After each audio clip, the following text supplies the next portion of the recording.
Hi, I'm Rob Sauerhaft, the managing editor of equipment with Golf Magazine, and we're here at World Golf Village in St. Augustine, Florida, and we're doing our annual club test.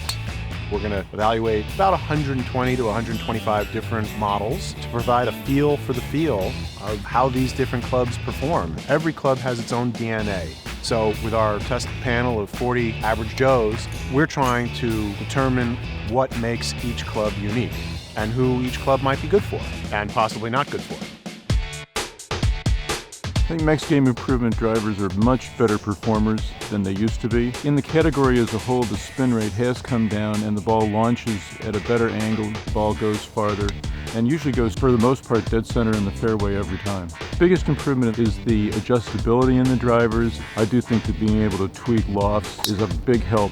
I think also the clubs are much more workable and playable, and they tend to be drivers now that you can keep for a few years before you move on into the game improvement category.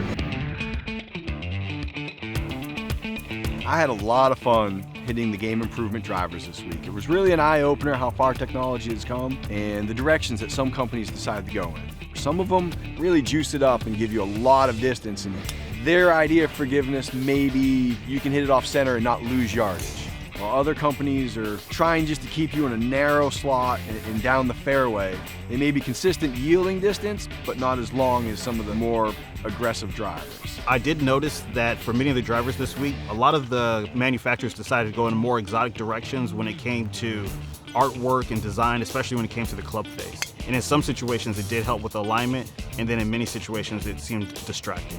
I think every driver in the category has adjustability, and the cool thing about the adjustability, it's not a gimmick. The adjustability actually works. I wouldn't buy a driver today that wasn't adjustable and that I couldn't customize for me. You can choose just about anyone from this category, and you're in good hands. It's really hard to make a mistake. It'll probably be an upgrade from what you have in your bag.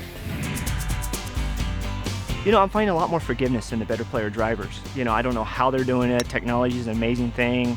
The faces are still very hot, but forgiving. The characteristics I'm seeing in the heads, it looks like they're going smaller again, which is good because as a better player, you really want to feel like you can work the ball. Even though there's so much technology in these drivers today, you set up the driver basically with your draw or fade or neutral bias, and then you just basically swing away. But to still be able to maybe turn the club over a little bit or hold it off on a dogleg right, you know, it really does feel better with a smaller head than it does with a larger head. The adjustability on the better player drivers is really expanded, and it's not just one piece of adjustability. Early it was just the hosel. Now it's the hosel, it's weights in the bottom of the head, weights that slide, weights that move, that interchange, and that allows both directional and launch adjustment on the club. It gives a lot of options to really tune that club into your swing. On one of the clubs this week, we made 2 adjustments to it and I picked up 40 yards of carry. It completely changed the flight and the spin, everything about the launch of the ball. It was like hitting a different driver. I think, you know, a lot of companies are figuring out what their sweet spot is. The technology works, it really does. You adjust them, you get them set, you can go play better golf.